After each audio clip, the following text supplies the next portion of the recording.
To 1.5. Morning, sir. Good morning. Thank you. Our chairman, AP, Bar Council of Andhra Pradesh, referred to my name in his address. It is my duty to introduce myself to the gathering. I am Chinnamsetty Raju, Principal, District and Section Judge, Visakhapatnam District. It is my privilege and pleasure to address the gathering in the presence of jurist in my opinion, C.A. Haryana Sharma garu, Judge, High Court of Andhra Pradesh. Of course, I felt some nervous. Even then, I will move further. Before going to the subject, I want to say few principles.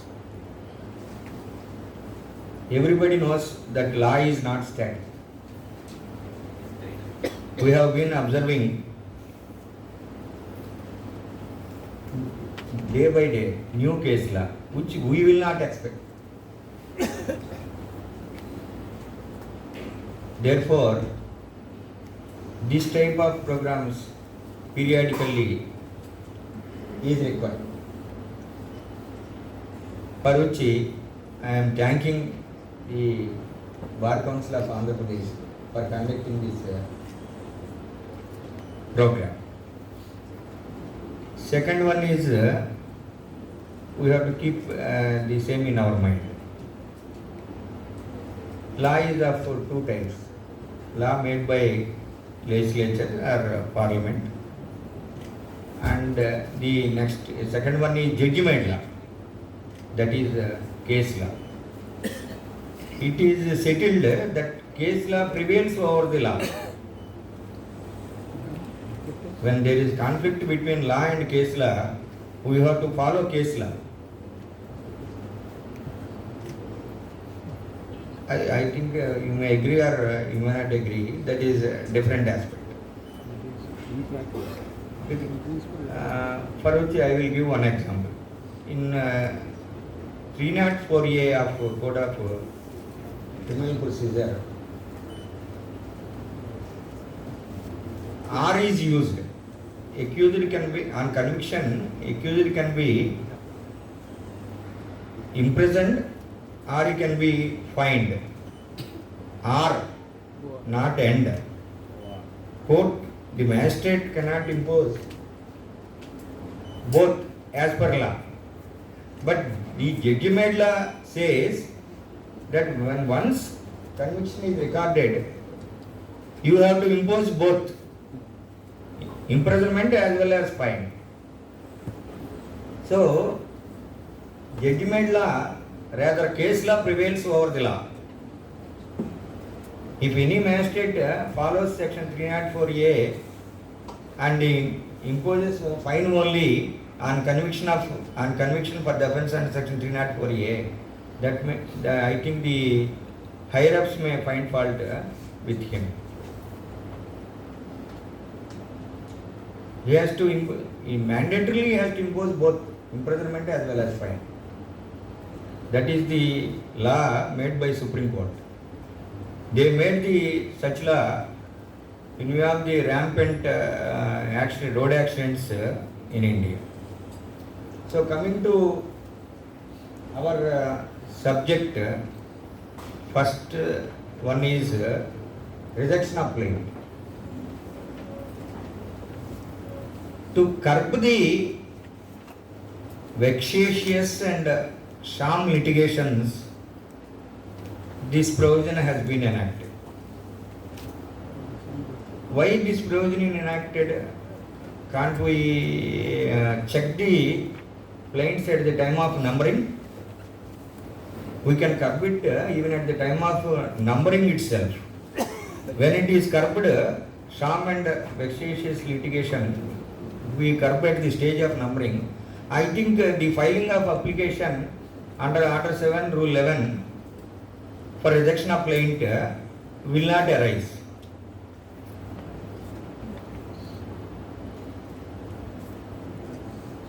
Why this provision is enacted? Again, the reason may be at the time of numbering, the registering authority may not look into the facts in deep, whether it is vexatious litigation or sham litigation or useless litigation. All these things, I think at the stage of numbering may not be scrutinized. Therefore, the authors of Code of Civil Procedure enumerated this Order 7, Rule 11 of Code of Civil Procedure.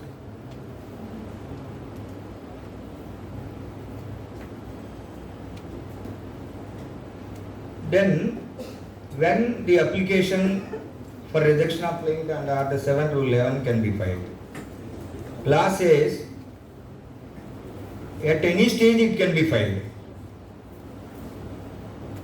There is no limitation or whatever it is. At any stage, the application for rejection of plaint can be filed. And another settled principle of law is that piecemeal rejection of plaint cannot be made. In the sense, one prayer is, I think, is rejectable, and even then the plaint cannot be rejected. The other prayers are sustainable. When other prayers are sustainable, plaint can be rejected when all the prayers in toto are rejectable. So, in this background, I want to read for the benefit of us the provision Order 7, Rule 11 of CPC. The plaint shall be rejected in the following cases. They enumerated 6 grounds to reject the plaint. First one is where it doesn't disclose a cause of action.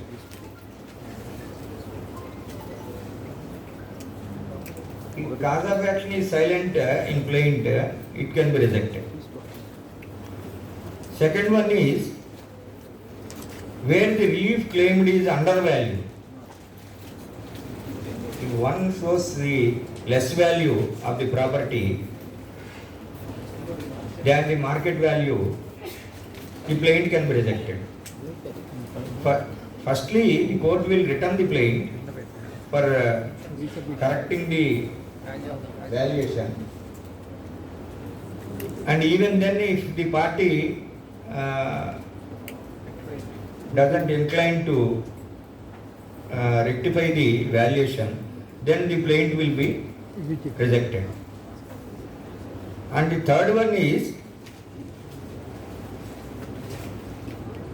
when court fee is not properly paid, the plaint can be rejected. For this also, the court will return the plaint for payment of deficit stamp duty. And if party doesn't incline to pay the court fee, the plaint can be rejected. In case of B and C, court will give opportunity. Straight away they will not reject the plaint. They will return the plaint for rectifying the valuation as well as court fee. And the next one is when the claim is barred by limitation, court will reject the plaint. At this stage, for this point some clarification is required. In case of class D, when claim is barred by limitation, Supreme Court held that the plaint cannot be rejected on the point of limitation because it is a mixed question of fact and law. At the threshold, the plaint on this point of limitation cannot be rejected. And the parties have to face trial, and then only the limitation aspect has to be decided. And at best, Supreme Court observed that at least a preliminary issue in respect of this limitation aspect can be framed and decide the matter. But the plaint cannot be rejected at the threshold. While numbering or at later stage, if the court feels or on the application of the defendant, if the court comes to conclusion that the claim is barred by limitation, the plaint cannot be rejected. Because limitation aspect in most of the cases, it is a mixed question of fact and law. When there is a fact to be decided, plaint cannot be rejected. If the limitation aspect is purely a question of law, I think it can be rejected. Say for example, promissory note. Today it is executed. Everybody knows that the suit can be filed on 14th day of I think 25, 26, 27, 28 of this month. If the plaint is filed beyond that date, what is the, I think there will not be any remedy. In that example, the plaint can be straight away rejected. Almost, I think in property matters, I think limitation aspect will be a mixed question of fact and law. Say for example, in a suit for special or formalities of contract, whether the parties are ready and willing to perform their part of contract, I think always it is a mixed question of fact. It is to be decided after full-fledged trial. So, on the point of limitation, at the threshold, I think in title matters or property matters, the plaint cannot be rejected. And the other two aspects, they are not of much significant. Where it is not filed in duplicate, plaint is not filed in duplicate, it can be rejected. I think it will be returned, and they will file automatically the duplicate plaint. The last two aspects are not of much importance. And nextly, undoubtedly it is a settled principle of law so far as the rejection of plaint is concerned. Court has to consider or has to examine or take into consideration only the averments of plaint. The case of the version of the defendant cannot be considered while dealing with the application for rejection of plaint. If he files written statement, this is my case, this is my version, these are my documents, please see the documents and reject the plaint, that type of argument cannot be accepted. Only the plaint averments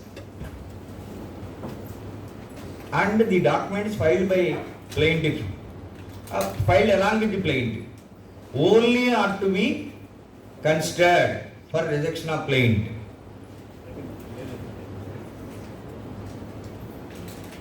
The case of the defendant cannot be looked into. Then the other aspect, Supreme Court, Honorable Supreme Court held that the plaint cannot be rejected on the ground that the case of the plaintiff is hit by res judicata. Res judicata aspect cannot be decided at the threshold.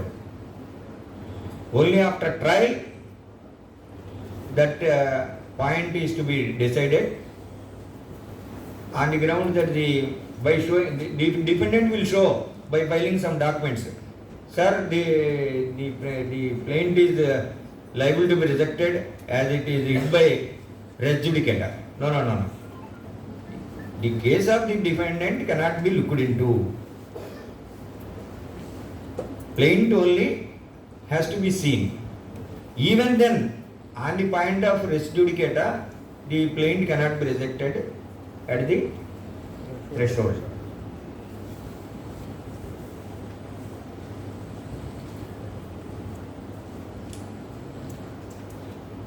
And time, I think short I have to complete by 11.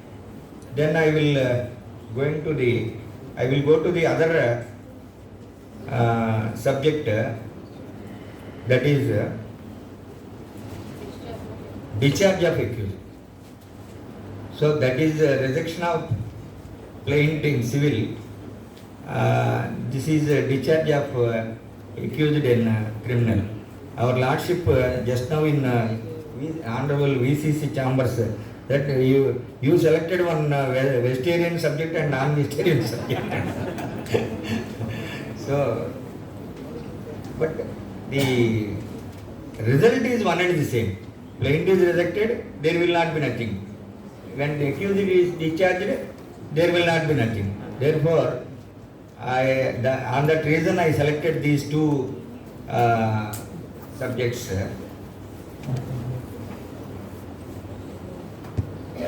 Discharge of accused, recently our Honorable Supreme Court, so far as discharge of accused is concerned, on 22/5/2025, Honorable Supreme Court held live law reporting. It was reported in live law. Like the plaint averments only are to be considered so far as rejection of plaint is concerned. For discharge of accused also, court must peruse prosecution's materials, but not the material placed by accused. Same phenomena. Only the case of the prosecution shall be considered for discharging the accused. Accused may show some materials that on the basis of these materials I may be discharged. No. His material cannot be considered for discharging of accused. Only the material furnished by prosecution shall be considered for dealing with the applications filed for discharge of accused. That is the law made by Honorable Supreme Court recently on 22/5/2025. That is the case related to Visakhapatnam. State represented by Inspector of Police, CBI, Visakhapatnam versus Yeluri, Srinivasa Chakravarti and others. Hitherto, we are in some notion that for discharging the accused, sometimes we have considered the material supplied by accused. That is not correct as per the Supreme Court decision. when there is no prima facie material produced by prima facie case produced by the prosecution, then only he has to be discharged. Can you repeat the citation? Live law 2025, live law, Supreme Court 633.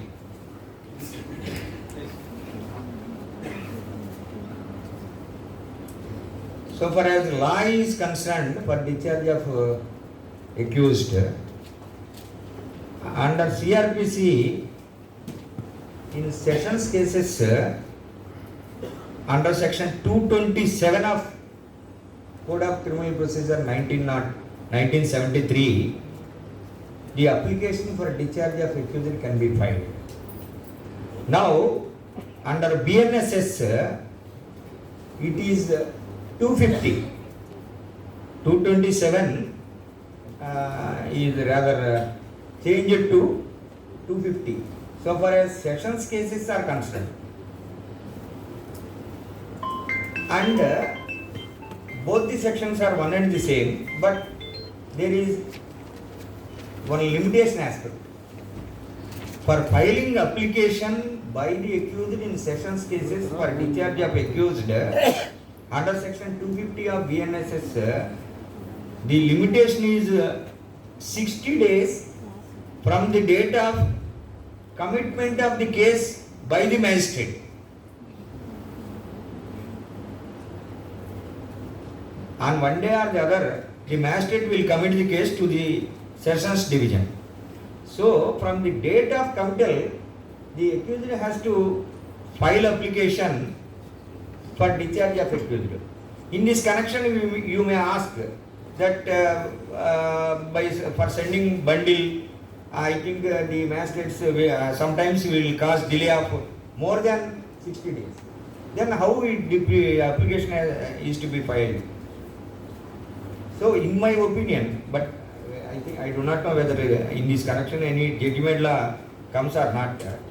In my opinion, that application has to be filed before magistrate within time. Then he will send that application along with the bundle on a future date. So the accused may not say, since the bundle is not sent to the sessions court, I could not file the application for discharge of accused. Therefore, now you may receive the application. He cannot ask the sessions court like that. After committal, he can file application before the magistrate concerned. Magistrate will send the bundle along with this application. Along with PR. The PR, that is PRC. Committal means PRC. Then the sessions court will number the sessions case as well as this application. Then the sessions court will hear the application for discharge of accused.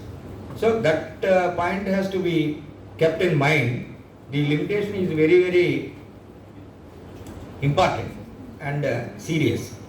After 60 days, the accused cannot file that application and he has to face the trial.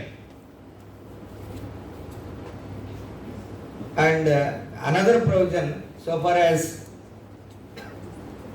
warrant cases are concerned. For warrant cases, the accused shall file application for discharge under section 239 of CRPC earlier. Now it is 262 of BNSS. Here also same limitation, 60 days. That is from what date? From the date of supply of copies. Here no problem will arise because this matter I think will be tried by magistrate. The application has to be filed before him. So far as sessions cases are concerned, earlier I said that the application within time has to be filed before the magistrate. If bundle is not received, if bundle is received within 60 days by the sessions court, he can directly file application before the sessions court. So here also that limitation is enumerated. that is from the furnishing of copies to the accused. And one more, I think, one more trial is there, that is warrant cases relating to private complaints.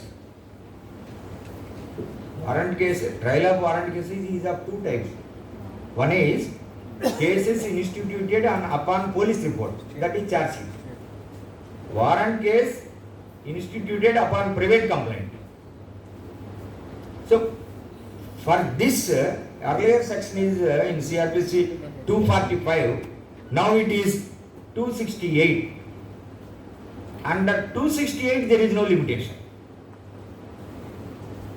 268 of BNSS, no limitation is prescribed.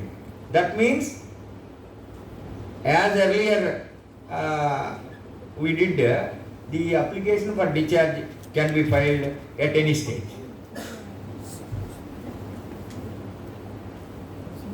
And one more trial is there for summons cases trial.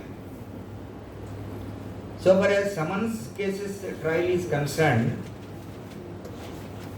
there is no provision either in Code of Criminal Procedure or in BSS for discharge of accused.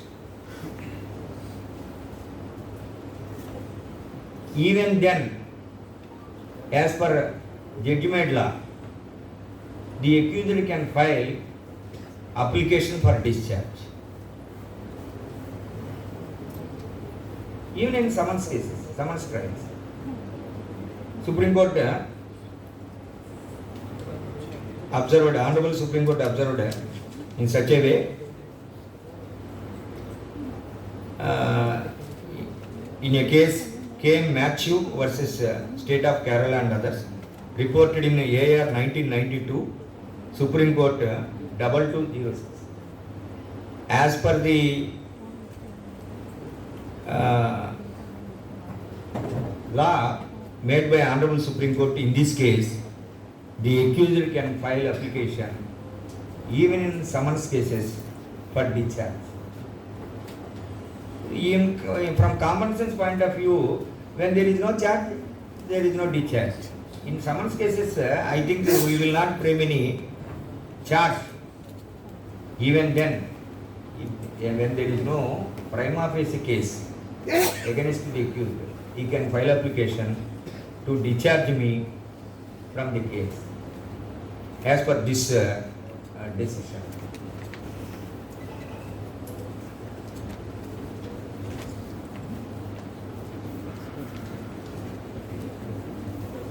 I touched the subject superficially, but not in deep. Now I was given time 10 to 11. On time I am completing. Thank you very much. I thank the Bar Council of Andhra Pradesh for giving this opportunity to share a few points which are in my knowledge. I think the Honorable Judge will appreciate whether if there is any wrong with me. I think his Lordship will correct. He said, thank you very much, thank you one and all. Thank you, sir. Your presentation is very informative. Now, presentation to the Chief Guest.